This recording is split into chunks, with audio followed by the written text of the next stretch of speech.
जय हिंद दोस्तों। और कैसे हैं आप लोग। उम्मीद करता हूं कि बिल्कुल स्वस्थ होंगे और मस्त होंगे। तो दोस्तों हम लोग पढ़ रहे हैं गॉस प्रमेय का अनुप्रयोग। अब तक हम लोग कुल 5 अनुप्रयोग देख चुके हैं और इस वीडियो में हम लोग 6वां अनुप्रयोग पढ़ने वाले हैं। एक समान आवेशित अचालक गोले के कारण वैद्युत क्षेत्र की तीव्रता।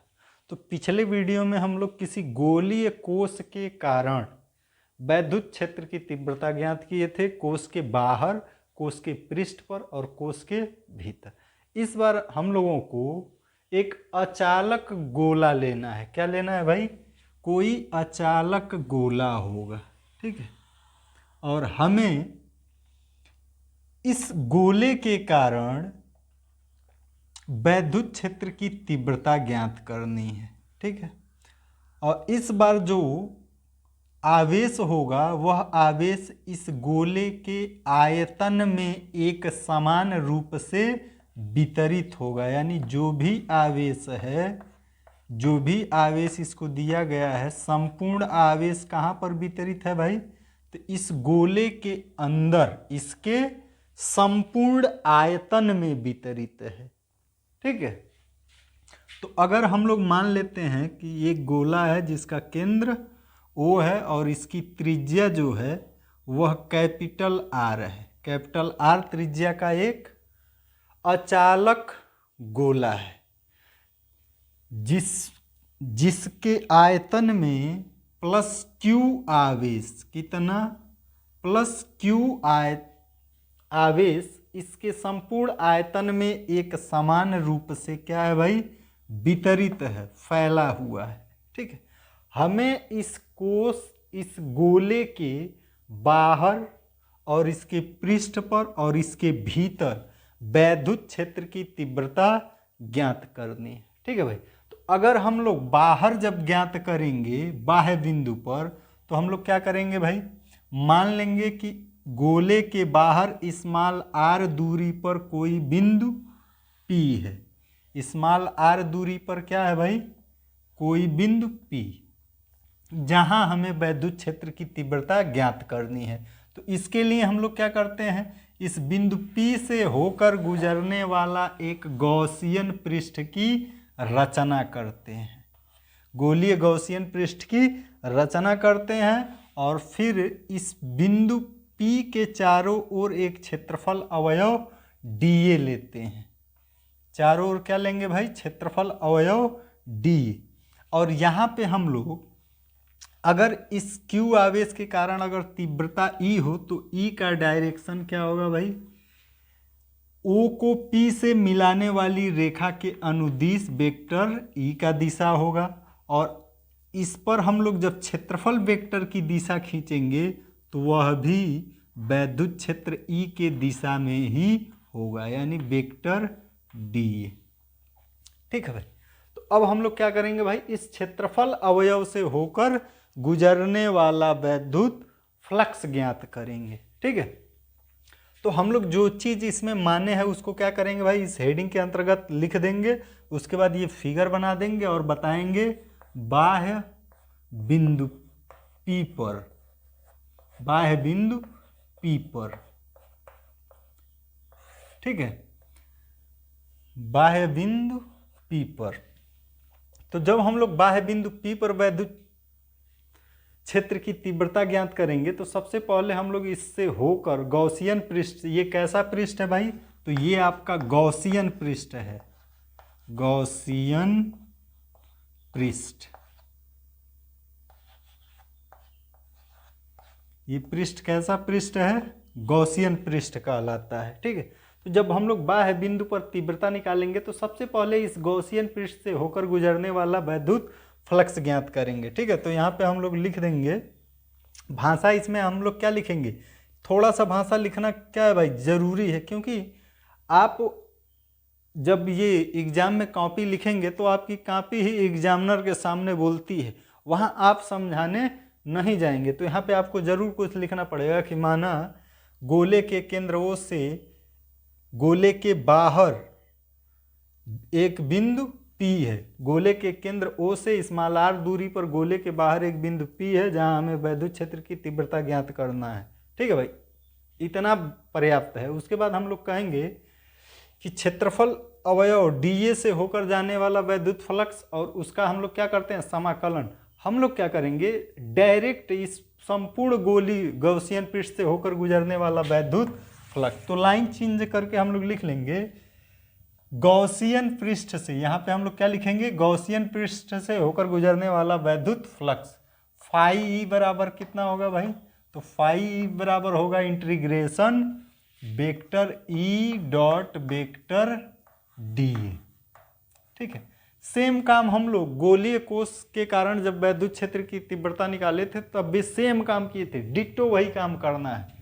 ठीक है, तो यहाँ से आप क्या पाएंगे भाई, तो यहाँ से आप कहेंगे integration vector E dot vector D A क्या होता है, E D A cos theta, और कास थीटा यहाँ पे कितना है 0,1।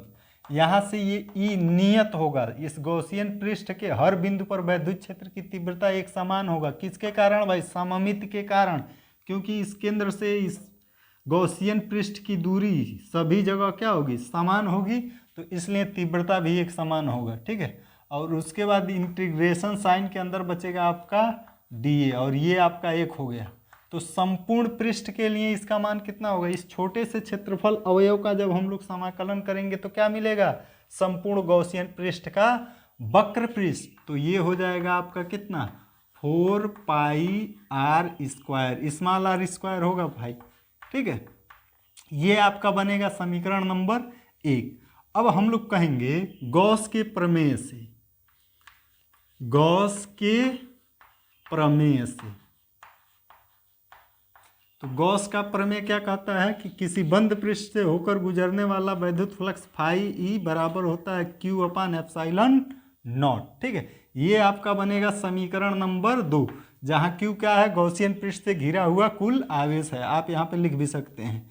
तो समीकरण 1 और 2 से आप क्या पाएंगे भाई, ये भी बंद पृष्ठ से होकर गुजरने वाला वैद्युत फ्लक्स है, ये भी आपका बंद पृष्ठ से होकर गुजरने वाला फ्लक्स है, यानी ये दोनों आपके क्या होंगे भाई, बराबर होंगे। तो समीकरण 1 व 2 से हम लोग कह सकते हैं कि E ब्रैकेट में 4 पाई आर स्क्वायर बराबर होगा क्यू अपान एप्सिलॉन नॉट के।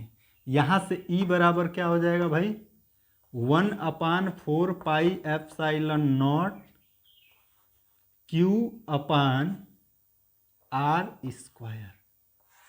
ठीक है, इसको नाम दे देंगे हम लोग समीकरण नंबर 3। तो ये आपका प्राप्त हो गया बिंदु P पर वैद्युत क्षेत्र की तीव्रता। ठीक, यही काम और यही फार्मूला हम लोगों को प्राप्त हुआ था गोलीय कोष के कारण बिंदु P पर, यानी जब हम लोग बाहर गोलीय कोष के बाहर तीव्रता निकाले थे तब भी तो यही प्राप्त हुआ था। सेम चीज है, कोई डिफरेंस नहीं है, ये चाहे गोलीय कोष हो चाहे। लेकिन अब यहाँ पे हम लोग अब यहाँ पे हम लोग क्या करेंगे भाई, आयतन घनत्व के बारे में, यानी यहाँ पे संपूर्ण आवेश किस में फैला हुआ, आयतन में। ठीक है, तो अगर हम लोग आयतन घनत्व के पदों में ज्ञात करेंगे तो फार्मूला में कुछ डिफरेंस दिखेगा। ठीक है, जब ये गोली कोष था तो हम लोग पृष्ठ घनत्व के रूप में व्यक्त किए थे। ठीक है, तो अगर इसी फार्मूले को हम लोग आयतन घनत्व के रूप में व्यक्त करें, ठीक है, तो यहाँ पे कहेंगे हम लोग कि यदि आवेश का आयतन घनत्व, आवेश का आयतन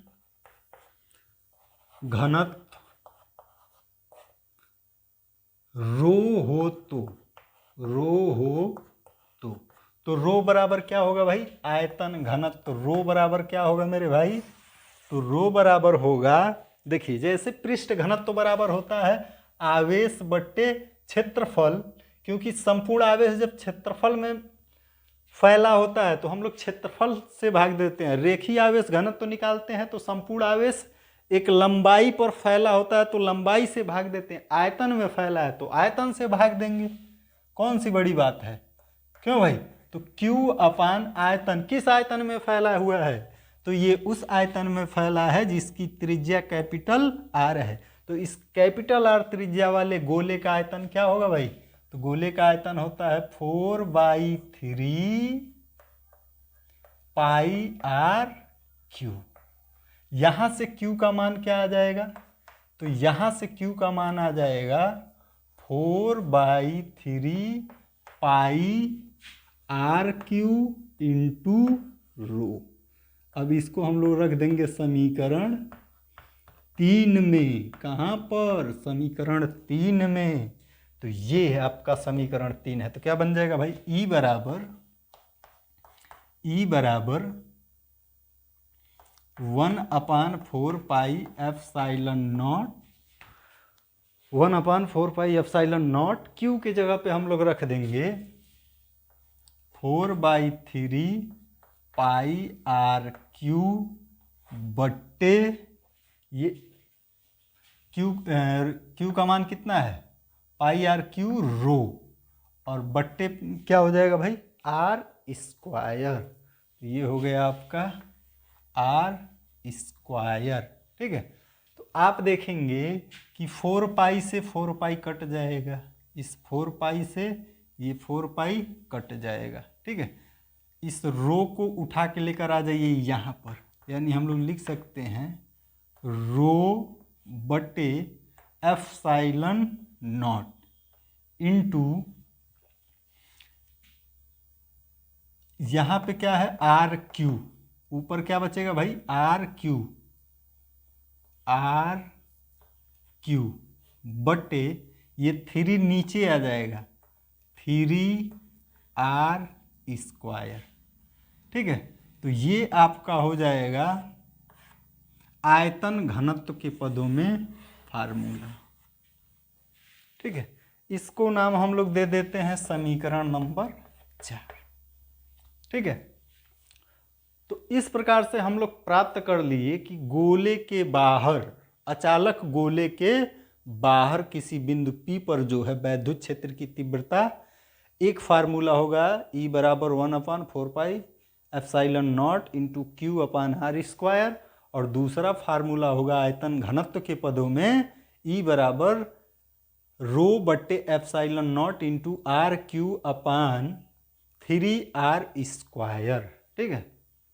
अब हम लोग कहाँ पर निकालेंगे भाई? इतना समझने में आपको कोई दिक्कत नहीं होना चाहिए। ठीक है। तो अब हम लोग निकालेंगे गोले के पृष्ठ पर। कहाँ पर निकालेंगे भाई?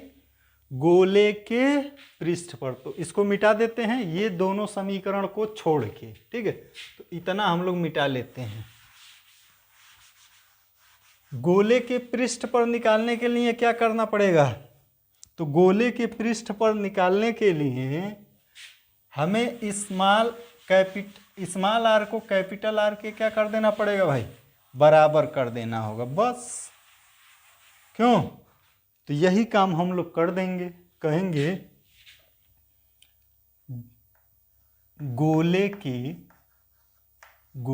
के पृष्ठ पर। तो जब पृष्ठ पर निकालेंगे तो हम लोग क्या कहेंगे? स्मॉल आर बराबर, स्मॉल आर जो होगा वो बराबर होगा किसके भाई? कैपिटल आर के। तो समीकरण 3 व 4 से, समीकरण 3, 4 से क्या पाएंगे हम लोग? स्मॉल आर की जगह कैपिटल आर रख देंगे, तो रख दीजिए। तो ये हो जाएगा आपका E बराबर 1/4 पाई एप्सिलॉन नॉट क्यू अपान कैपिटल आर स्क्वायर। यहाँ पे रख देंगे हम लोग, तो क्या हो जाएगा? Capital R square. और जब समीकरण 4 में रखेंगे, समीकरण 4 में जब हम लोग रखेंगे तो क्या मिलेगा? E बराबर, देखिए जैसे ही आप यहाँ पे कैपिटल आर रखेंगे तो आर पर ऊपर 3 घात है, नीचे कैपिटल आर पर 2 घात है, तो यहाँ से 2 घात कट जाएगा, ऊपर एक आर बच जाएगा। तो ये हो जाएगा रो अपान एप्सिलॉन नॉट आर बट्टे 3। नीचे क्या बच जाएगा भाई? 3 बच जाएगा। तो ये आपका हो गया गोले के पृष्ठ पर। ठीक है, तो उम्मीद करते हैं कि यहाँ तक आप लोगों को कोई दिक्कत या कोई परेशानी नहीं हुई होगी। ठीक है, बहुत ही आसान है, चाहे वह गोलीय कोश हो, चाहे वह अचालक गोला हो। ठीक है, तो आप लोग क्या करिएगा भाई, यहाँ तक नोट कर लीजिएगा। और अब हम लोग देखेंगे कि गोलीय कोश के भीतर, ठीक है, तो इसको हम लोग क्या करते हैं भाई, पहले मिटाएंगे। अब हम लोग देखेंगे गोले के भीतर बिंदु P डैश पर, यानी ये जो आपका गोला था कैपिटल R त्रिज्या का, क्या था भाई, कैपिटल R त्रिज्या का, इसमें प्लस Q आवेश एक समान रूप से क्या है, वितरित था। ठीक है भाई, प्लस Q आवेश एक समान रूप से वितरित है। हमें क्या करना है, इस गोले के भीतर वैद्युत क्षेत्र की तीव्रता ज्ञात करना है। मान लेते हैं यहाँ कोई बिंदु P है, क्या है भाई, बिंदु P। ठीक है, यहाँ पे वैद्युत क्षेत्र की तीव्रता ज्ञात करना है। तो हम क्या करेंगे भाई, तो हम इस बिंदु P डैश से होकर गुजरने वाला एक गॉसियन पृष्ठ की रचना करेंगे। ठीक है, इस बिंदु P से होकर गुजरने वाले एक गॉसियन पृष्ठ की रचना करेंगे और इसके चारों ओर एक हम लोग क्षेत्रफल अवयव dA लेंगे। ठीक है भाई, तो इस बार क्या होगा, इस गॉसियन पृष्ठ से कुछ ना कुछ तो आवेश जरूर घिरेगा। मान लेते हैं वह घिरा हुआ आवेश जो है वो कितना है भाई, Q डैश है। कितना है, Q डैश आवेश घिर रहा है। ठीक है, यहाँ पर जो बिंदु P डैश पर तीव्रता की दिशा होगी वो क्या होगी, तो बिंदु O को बिंदु P डैश से मिलाने वाली रेखा के अनुदिश होगा।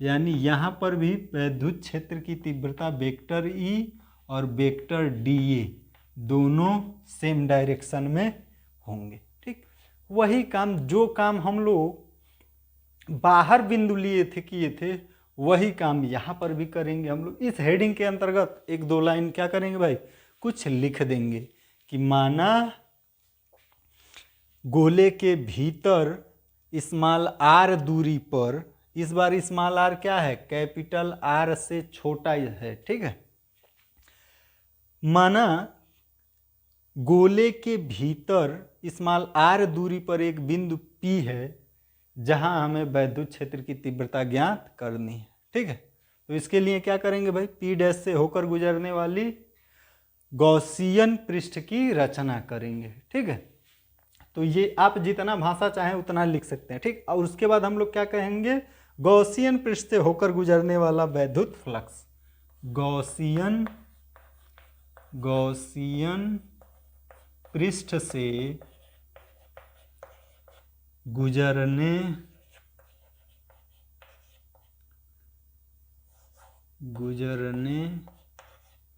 वाला वैद्युत फ्लक्स। ठीक है भाई, क्या करेंगे हम लोग, सेम काम, फाई ई बराबर integration vector E dot vector dA। E dot dA क्या होगा, ई, या आप इसका डायरेक्ट मान रख सकते हैं। चलिए हम लोग पहले लिख लेते हैं, पूरा कर देते हैं, ई dA कास 0 अंश। अभी भी कास थीटा का मान क्या होगा भाई, 0 ही होगा। ठीक है, तो ये बन जाएगा आपका, ई बाहर होगा, इसका मान 1 हो जाएगा, और dA का समाकलन होगा तो क्या आएगा, 4 पाई r स्क्वायर। ठीक है, ये आपका बन जाएगा समीकरण नंबर 2 मान लेते हैं हम लोग, 1 मानते हैं, समीकरण नंबर 1 यहाँ से के लिए, गोले के भीतर के लिए। ठीक है, अगर आप लोग इसके पहले हम लोग जो बाहर बिंदु पर निकाले थे, अगर वहां से लेंगे तो इस समीकरण का नाम कुछ और भी रख सकते हैं। ठीक है, आप लोग देख लीजिएगा कहाँ तक समीकरण पहुंचा था। ठीक है, फिलहाल हम लोग इस हेडिंग के लिए समीकरण नंबर 1 मान ले रहे हैं। अब इसके बाद क्या करेंगे भाई, गॉस का प्रमेय लगाएंगे। गॉस के प्रमेय से क्या मिलेगा आपको, फाई बराबर, तो फाई बराबर मिलेगा Q अपान एप्सिलॉन नॉट। लेकिन यहाँ पे Q नहीं होगा, Q डैश होगा। क्यों Q डैश होगा, क्योंकि इस बार घिरा हुआ आवेश हम लोग यहाँ पे मानेंगे कि क्या है, Q डैश है। ठीक है भाई, क्योंकि पूरा आवेश तो घिरेगा नहीं। ठीक है, तो इसलिए क्या हो जाएगा भाई, Q डैश, जहाँ Q डैश गॉसियन पृष्ठ से घिरा हुआ कुल आवेश है। ये बनेगा समीकरण नंबर 2। और फिर हम लोग कहेंगे समीकरण 1 व 2 से, 1 व 2 से क्या मिलेगा समीकरण 1 और 2 से मेरे भाई, तो समीकरण 1 और 2 से मिल जाएगा आपका E ब्रैकेट में 4 पाई एफ आर स्क्वायर, और ये हो जाएगा Q dash upon epsilon not. ठीक है, यहाँ से E बराबर हो जाएगा 1 upon 4 pi epsilon naught into Q dash बट्टे आर स्क्वायर। ठीक है भाई, इसको हम लोग नाम दे देंगे समीकरण नंबर 3। समीकरण नंबर 3। अब रही बात ये कि कैसे हम लोग ज्ञात करेंगे कि Q डैश का मान कितना हो। तो देखिए, आयतन घनत्व से, आयतन घनत्व का फार्मूला हम लोग लगाएंगे, रो बराबर हम लोग लिख सकते हैं आयतन घनत्व रो। अभी हम लोग इससे पहले हम लोग जब आयतन घनत्व रो माने थे, तो वहाँ पे हम लोग लिखे थे कि रो बराबर Q अपान, क्या लिखे थे भाई, Q अपान 4 पाई F4। ये किस में फैला हुआ था, इस पूरे आयतन में। ठीक है, कैपिटल R त्रिज्या के गोले के आयतन में फैला है, तो इसलिए हम लोग Q अपान पूरे गोले का आयतन क्या होगा, 4/3 पाई RQ। और बराबर हम लोग लिख सकते हैं इस गॉसियन पृष्ठ के भीतर जो आवेश फैला है वह है Q डैश। ठीक है, और कितने आयतन में, इस गॉसियन पृष्ठ के आयतन से भाग दे देंगे, तो इसका आयतन होगा 4/3 पाई स्मॉल RQ। ठीक है, रो बराबर इतना भी होगा, इतना भी होगा। ठीक है, तो अब यहाँ से आप क्या करेंगे, इसको आप भूल जाइए, इसको आपको समझाने के लिए बताएं कि रो बराबर ये भी लिख सकते हैं और ये भी लिख सकते हैं। इसका मतलब ये और ये आपस में बराबर, इसको भूल जाइए, इतना बराबर इतना है। तो 4/3 पाई से 4/3 पाई क्या हो जाएगा भाई, कट जाएगा, तो बचेगा क्या, रो बराबर, रो को भूल जाइए, अभी क्या बचेगा, Q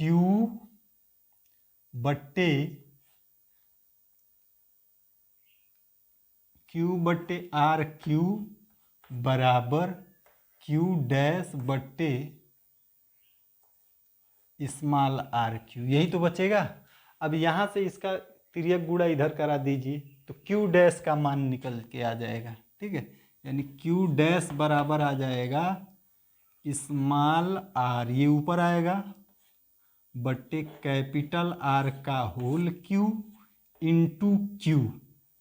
इंटू Q को हम लोग कहाँ लिख लेंगे भाई, आगे, Q डैश बराबर Q इंटू स्मॉल R बट्टे। अब इसको उठा के हम लोग कहाँ रख देंगे भाई, समीकरण 3 में, समीकरण 3 में रख दें, समीकरण 3 में। तो जैसे समीकरण 3 में Q डैश की जगह रखेंगे तो ये फार्मूला बनेगा E बराबर 1/4 pi epsilon not, 1/4 pi epsilon naught into Q dash के जगह हम लोग मान रखेंगे कितना, Q डैश के जगह हम लोग रखेंगे Q ब्रैकेट में RQ R बट्टे कैपिटल R का होल Q और पूरे का बट्टे ये क्यू डैश का मान रख दिए हम लोग बट्टे आर स्क्वायर, ठीक है भाई। तो यहाँ से ये फार्मूला बन जाएगा सिंप्लीफाई होकर ई बराबर 1/4 पाई एप्सिलॉन नॉट क्यू, और देखिए यहाँ पे आर क्यू है, 3 घात है आर पे, तो 2 आर कट जाएगा, 1 आर बचेगा ऊपर, ठीक है। 1 आर ऊपर बचेगा और बट्टे में हो जाएगा आपका, ये नीचे आ जाएगा आर क्यू, ठीक है। तो नीचे हो गया बट्टे आर क्यू, यही आएगा ना, हाँ यही आएगा। तो ये हो गया है आपका गोले के भीतर किसी बिंदु पर वैद्युत क्षेत्र की तीव्रता, ठीक है भाई। तो आप लोग क्या करेंगे, इसका स्क्रीनशॉट ले लेंगे।